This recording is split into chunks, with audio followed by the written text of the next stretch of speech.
Hey guys, I am back. I should probably check if I need to update my computer again. My computer has been needing to update more and more recently lately. Okay.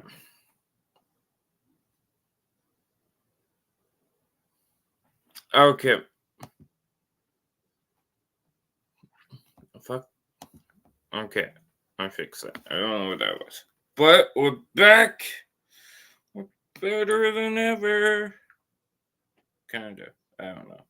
You decide that, I guess. Okay.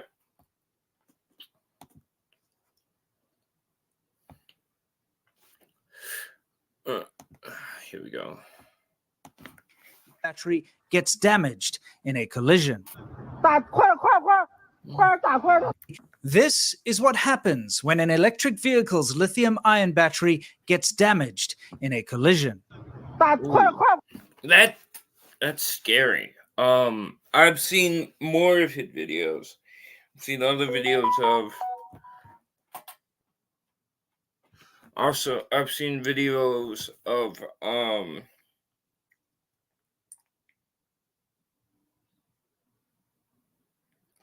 I've seen videos of like cars catching on fire. It's incredibly hard to put those fires out.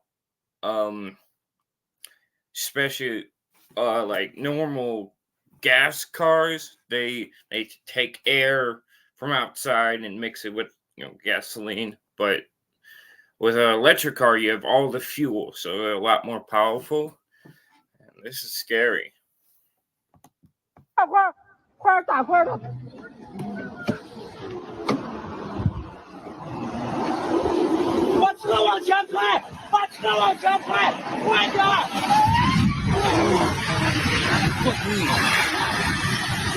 Imagine being inside a car when that happens. You're just dead. There's nothing you can do. Oh, that'd be scary.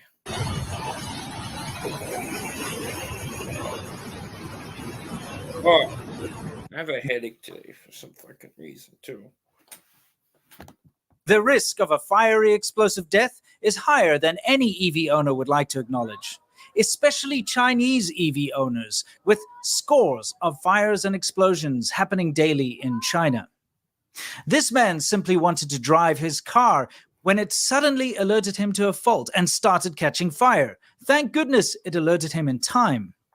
But it's not just the threat of a fiery self-immolation. Jeez. Oh, no. See, China's government is just an awful thing. I wouldn't even want to. If I could afford a car in China, I wouldn't buy one. Especially with the videos I've seen from this guy. There's cars that just made awfully. I would have like electric bike or something. That fancy new Chinese EVs pose. No, there are increasingly more threats and hazards posed by even the poshest and most expensive brands and models. Oh. What I'm about to show you will have you on the edge of your seat.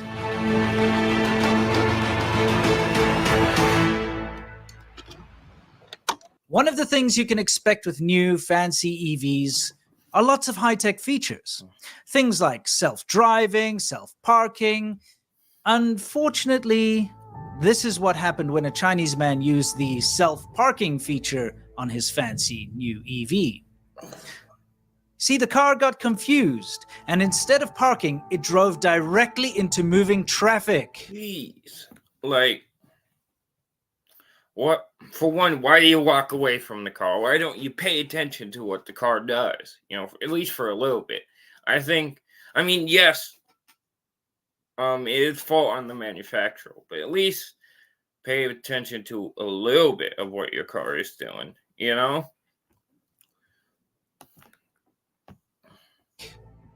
This could have been a massive disaster.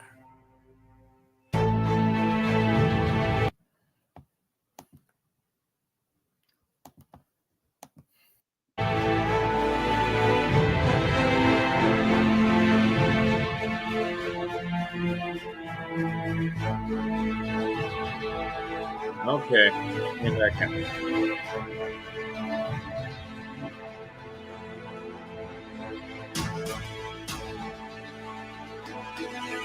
Look at this guy doing. Jeez, let him go get his fucking car.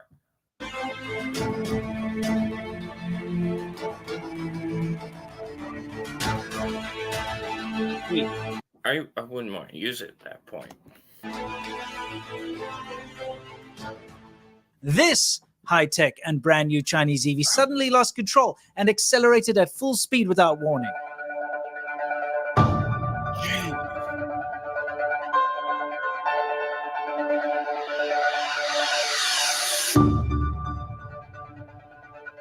Smashing into other cars, motorized tricycles, trash cans, and more.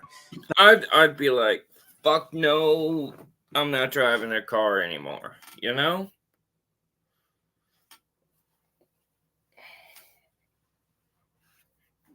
Save money. But that's not the worst part.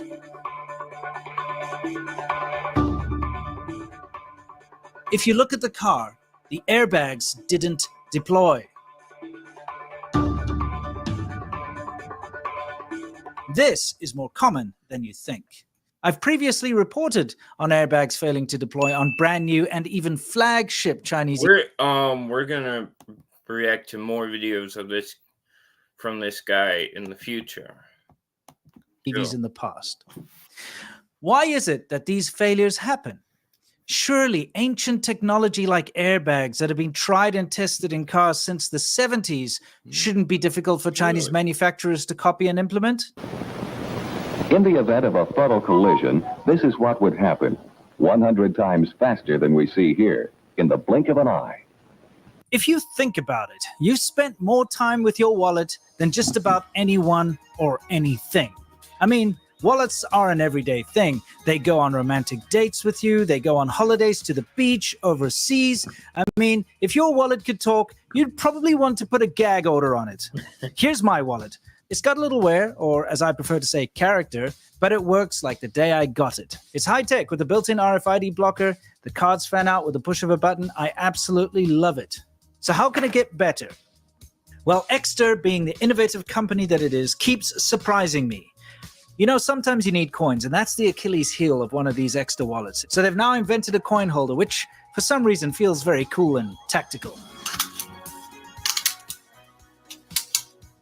This is all part of their new card holder add-on ecosystem, which also includes things like a new expansion plate with a built-in money clip. This new just like that coin holder couldn't hold very much. I prefer my old wallet. It has a little zipper that I can put like a bunch of coins in it. The RFID blocker is actually pretty good. New card holder has better ergonomics, and they've even improved their already perfected pop-up mechanism, making it all metal. Head on over to partner.exter.com/serpentza to get the most badass wallet in the world. Don't forget to use the code serpentza for an exclusive bigger discount. Seriously, your wallet is your wingman. Get one that'll last a lifetime. Go to partner.exter.com/serpentza. And seriously, don't forget to use the code serpentza for that special discount. And now, back to the show. Really, they can't do that right? I mean, the new technology like self-parking, sure.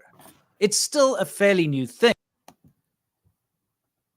But even so, if it's confused, it should have a fail-safe shut-off feature rather than try and drive into the middle of a busy road. Yeah, it should.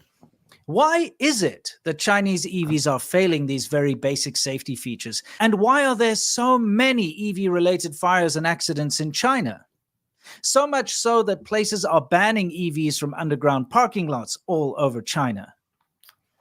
Well, China bans electric vehicles from underground car parks. They explode as if packed full of dynamite. And one nation has already started cracking down on electric vehicles as a result. Well, this shouldn't be a problem, right? China should be able to do it perfectly. Unless they're cutting corners, which, they obviously are. I can explain it with one phrase. China is the land of shortcuts and facades. It really is. Hear me out. China was incapable of producing a gasoline-powered car. I'm serious. There isn't one homegrown, reliable Chinese gasoline-powered car. All of the internal combustion engines found in Chinese cars are copies of either Japanese, German, or some other foreign engine. There is no homegrown Chinese engine, just derivatives based on existing technology. You see, it's complicated. Internal combustion engines have a myriad of moving parts with extremely low tolerances and zero. I don't know anything about engines. Can't really fix anything on a car, so. Space for error. The supply chains are very complicated, and the materials and quality that the parts are made out of is very important. I owned and drove a brand new Chinese car for 10 years. Problems that you wouldn't ever expect would crop up all the time. Things like rubber hoses that usually last decades failed after 2 years. Shifter cables that I've never really seen break in a car simply snapped when I was shifting gear. Electrical issues and other mechanical issues. What I do know about our cars is that little shifter. Yeah, you never really hear about that breaking. Like, yeah, never really known anyone that needed to replace that. Replace all sorts of other things. I've replaced a brake pad on a car myself. It's the only time that I really operated on a car myself. Issues cropped up all the time, and it was due to the poor quality of materials and lackluster quality control used in the construction of my brand new Chinese car. EVs are far simpler. Just the electric motor, which is some wire and magnets, the speed controller, which is the computer that runs everything, and the battery, which is chemistry. That's a big battery. That's how big EV batteries are? That's huge. How much?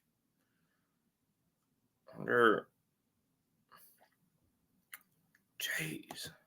A far simpler thing to put together, especially if you already have Tesla to copy from.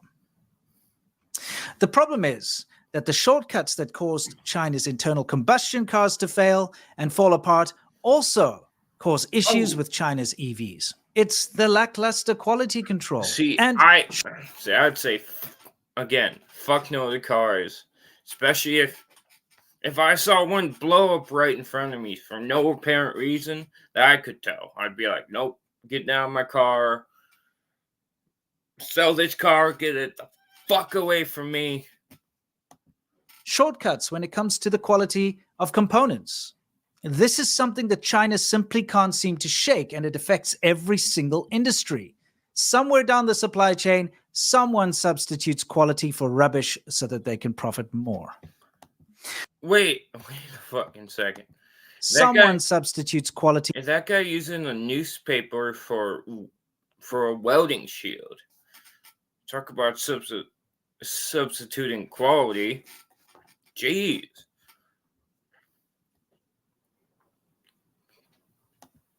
For rubbish so that they can profit more. There's also the responsibility side of things. I mean, recently Jeep had a massive recall, and this was due to concerns the instrument. Stellaris announced recall for Jeep vehicle due to instrument panel defect. Okay.